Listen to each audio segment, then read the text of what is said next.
In recent weeks, President Donald Trump has been making headlines with discussions about how the U.S. could recoup some of the hundreds of billions of dollars sent to Ukraine over the past 3 years. Very, very foolishly, stupidly, frankly, gave $300 billion and $350 billion more accurately to a country to fight and to try and do things. And you know what happened? We get nothing. We get nothing. Just gave it. We could have rebuilt our entire U.S. Navy with $350 billion. Think of it, $350 billion. We could have rebuilt our U.S. Navy. So he gave it away as fast as the money could be gone. And what we're doing is getting that all back. Specifically, Trump has suggested that Ukraine could provide $500 billion worth of rare earth minerals as a form of compensation for continued American support. Since then, media reports have been filled with claims about Ukraine's so-called trillions of dollars in mineral wealth, painting the country as a potential goldmine of valuable resources. But is there any truth to these claims? Ukraine, but Zelenskyy has done a terrible job. His country is shattered.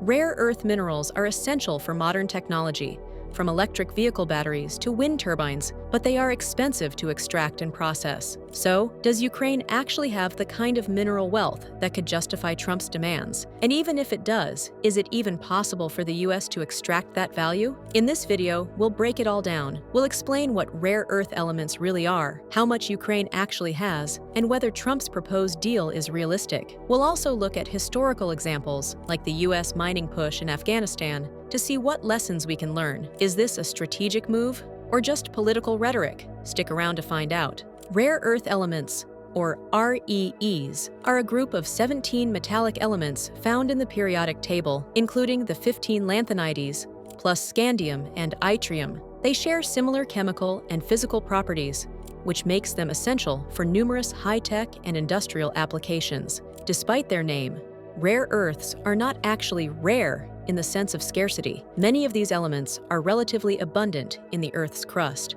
However, they are rarely found in concentrated, economically viable deposits, making their extraction and refinement complex and expensive. Rare earth elements play a crucial role in modern technology, particularly in two major industries, catalysts and magnets. Certain rare earth elements, like cerium, are used in catalytic converters found in automobiles to reduce emissions. They are also used in petroleum refining and chemical processing, helping to speed up reactions and improve efficiency. The most significant and fastest-growing application of rare earths is in the production of powerful permanent magnets. These magnets, primarily made from neodymium, praseodymium, dysprosium, and terbium, are crucial for electric vehicle motors, wind turbines, and consumer electronics. The reason rare earth magnets are so valuable is that they allow for high performance, compact, and energy-efficient designs that cannot be easily replaced with other materials. Rare earth elements are also used in defense and aerospace applications, including guided missile systems, radar equipment, night vision goggles, and satellites. Lanthanum is used in camera lenses and night vision optics, while yttrium and europium are used in LED displays and phosphorescent coatings. Despite their importance, there are several common misunderstandings about rare earths. One of the biggest misconceptions is that they are incredibly rare. While some rare earths, like terbium and dysprosium, are less common, elements like cerium and lanthanum are actually more abundant than lead or tin. The term rare earth originated from the difficulty in isolating these elements from their ores, not because they are scarce in nature. The real challenge is not finding rare earth deposits, but extracting and refining them. Rare earth elements are typically found in mixed mineral deposits, often alongside radioactive elements like uranium and thorium. Extracting and refining them requires complex, multi-step chemical processes that are expensive and environmentally hazardous. Many countries, including the U.S., have strict environmental regulations that make large-scale rare earth processing difficult. The production and supply of rare earths are heavily concentrated, creating a geopolitical challenge.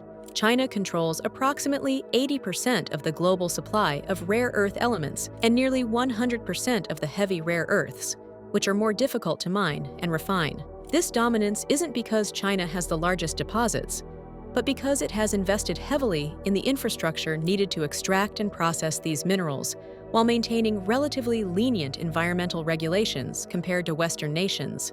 The United States has a single major rare earth mine, Mountain Pass in California, but it still depends on China for processing. Australia has increased its production in recent years, with companies like Lynas Corporation working to establish rare earth supply chains independent of China. In response to China's dominance, the US, Europe, and other nations have been investing in rare earth mining and refining projects. However, developing a fully independent supply chain could take decades due to the costs and technical challenges involved. While there are efforts to create alternative sources, the reality is that China remains the most efficient and cost-effective supplier, making it difficult for other nations to compete. Understanding rare earths is crucial in the context of Trump's recent proposal regarding Ukraine's mineral wealth. If the US were to seek $500 billion worth of these elements from Ukraine, it's important to first assess whether Ukraine even has the capacity to produce them at scale. The fact that China dominates the market also raises the question, would it even be possible for Ukraine to compete, let alone generate $500 billion in revenue from rare earth exports? Ukraine is often described as a country rich in natural resources, with estimates suggesting it possesses trillions of dollars worth of minerals. Discussions about rare earth elements, lithium, and other critical minerals have gained attention following President Donald Trump's suggestion that Ukraine could provide $500 billion worth of its natural resources in exchange for continued U.S. support. While Ukraine does have mineral deposits, the reality is far more complicated than media headlines suggest.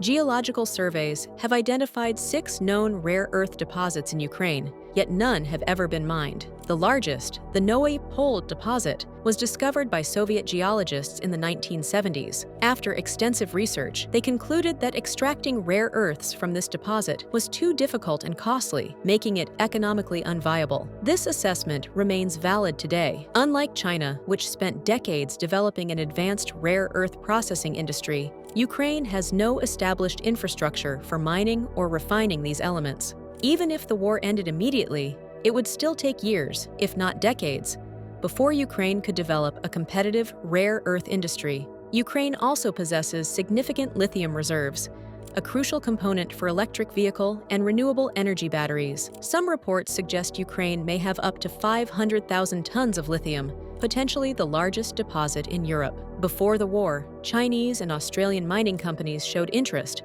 but little progress was made. Since Russia's invasion in 2022, most of these lithium-rich territories have fallen under Russian control. Extracting lithium requires massive infrastructure investments, specialized technology, and long-term stability, none of which are currently present in Ukraine. Titanium is another mineral drawing attention in discussions about Ukraine's resource potential. It is critical for aerospace, defense, and industrial applications. In 2019, Ukraine exported 630 tons of titanium, valued at approximately $150 million. However, this is a small fraction of the global titanium market, and outdated infrastructure limits Ukraine's production capabilities. Without significant investment, Ukraine will remain a minor player in the titanium industry. Despite claims of Ukraine holding trillions of dollars in mineral wealth, the country's actual mining output tells a different story. Before the war, Ukraine's mining industry generated approximately $15 billion per year, with $10 billion in exports. Most of this revenue came from coal, iron ore, and industrial minerals, rather than rare earths or critical minerals. Even before the war, Ukraine's mining industry struggled with inefficiency, corruption, and outdated infrastructure. Unlike China, which invested heavily in rare earth mining and refining, Ukraine never built the industrial capacity to extract and process these materials at scale. Ukraine's mining technology remains outdated, with many facilities dating back to the Soviet era. Its aluminum industry shut down in 2019 due to inefficiency, and its coal mines, steel factories, and petroleum refineries require billions of dollars in modernization. The war has further crippled Ukraine's industrial sector, with power outages, fuel shortages, and damaged infrastructure making large-scale mining operations nearly impossible. The war has also caused a significant labor shortage, more than 8 million Ukrainians have fled as refugees, with millions more displaced internally. With a shrinking workforce and unstable economy, attracting investment for large-scale mining projects will be extremely difficult. Even if Ukraine were to develop its mineral industry today, it would take decades before it could become profitable at a meaningful scale. The idea that Ukraine can suddenly generate hundreds of billions of dollars from mining rare earths and other minerals is unrealistic. While Ukraine does have valuable mineral deposits, turning them into a profitable industry would require decades of investment, infrastructure development, and political stability. The country is not currently in a position to exploit these resources on a meaningful scale. And even before the war, its mining industry struggled to stay competitive, which has continuously reinvested in its mining infrastructure.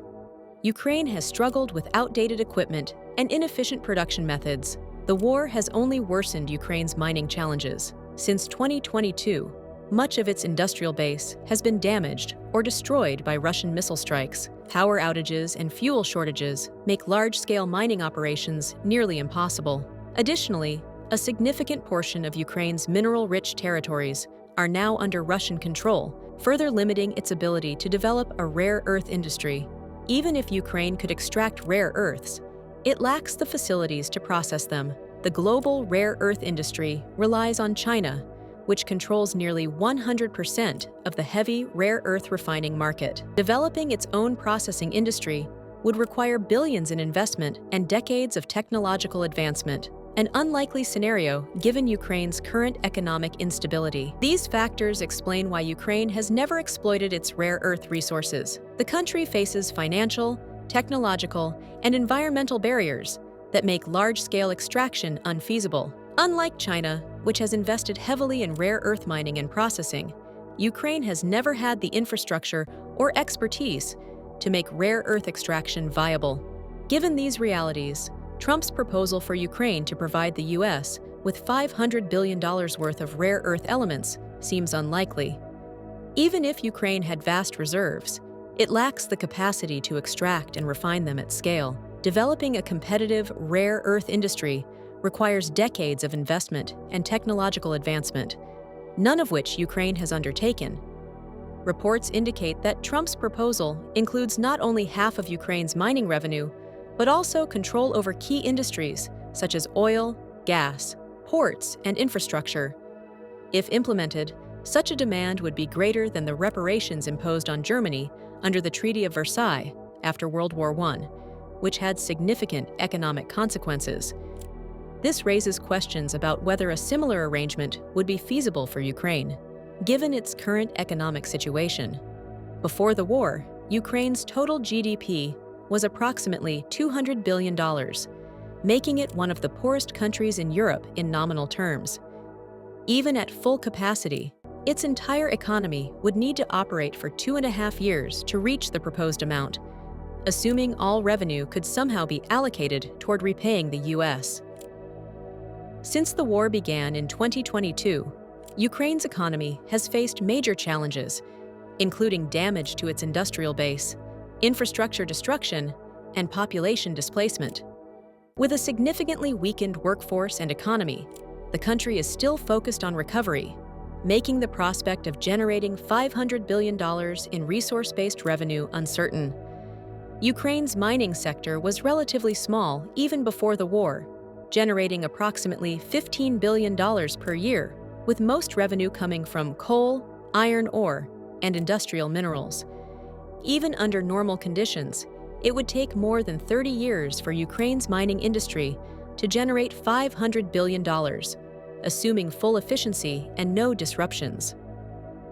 Rare earth elements and critical minerals are not yet being mined at scale in Ukraine, meaning that substantial investment and infrastructure development would be needed before they could contribute significantly to the economy. This proposal has drawn comparisons to past discussions about the potential of resource-rich but unstable regions. For example, in 2010, U.S. officials estimated that Afghanistan contained $1 trillion worth of lithium, copper, and other valuable minerals. However, despite these estimates, Afghanistan never developed a large-scale mining industry due to challenges such as lack of infrastructure, political instability, and the high cost of extraction. While Ukraine's situation is different, it highlights how estimated resource values do not always translate into immediate economic gains. The broader question is whether such a financial arrangement would support or hinder Ukraine's long-term recovery.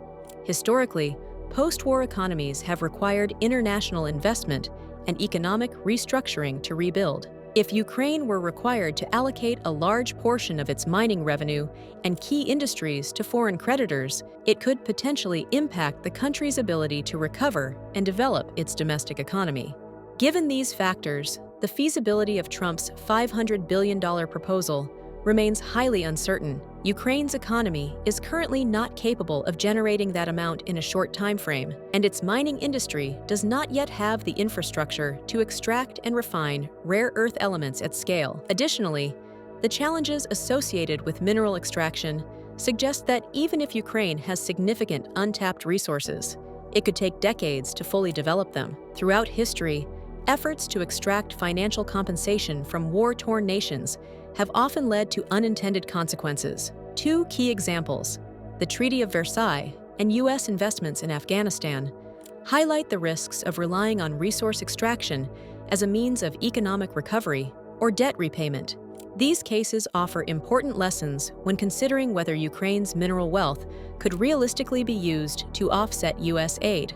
After World War I, Germany was required to pay massive reparations under the Treaty of Versailles, leading to severe economic hardship, instability, security risks, and lack of infrastructure made large-scale extraction impossible.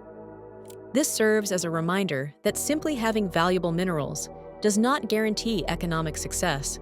Extraction requires stability, investment, and long-term development, all of which remain uncertain in Ukraine. The key takeaway is that the U.S. is unlikely to recover its aid money through mineral extraction. Historical precedent suggests that demanding financial compensation from war-damaged nations can lead to economic hardship, instability, and failed investments. A more effective strategy would be to focus on ending the war and stabilizing Ukraine, creating conditions where both Ukraine and its allies can benefit from future economic growth. Rare earth elements are essential for modern technology, but Ukraine's deposits remain largely untapped due to the high costs and complexities of extraction. Trump's proposal for $500 billion in mineral compensation faces significant challenges. Ukraine's mining industry is underdeveloped, its infrastructure has been severely impacted by war, and even before the conflict, rare earth extraction was not economically viable. Historical examples, such as Germany's post-WWI reparations and the failed U.S. mining efforts in Afghanistan, show that extracting financial value from war-torn nations is rarely successful and can lead to long-term instability. So, what do you think? Is Trump's plan realistic, or is it more of a political statement? Could Ukraine's mineral wealth ever play a meaningful role in repaying U.S. aid? Or are the obstacles simply too great? Drop your thoughts in the comments. We'd love to hear your perspective. If you enjoyed this analysis, don't forget to like and subscribe. Thanks for watching, and we'll see you in the next one.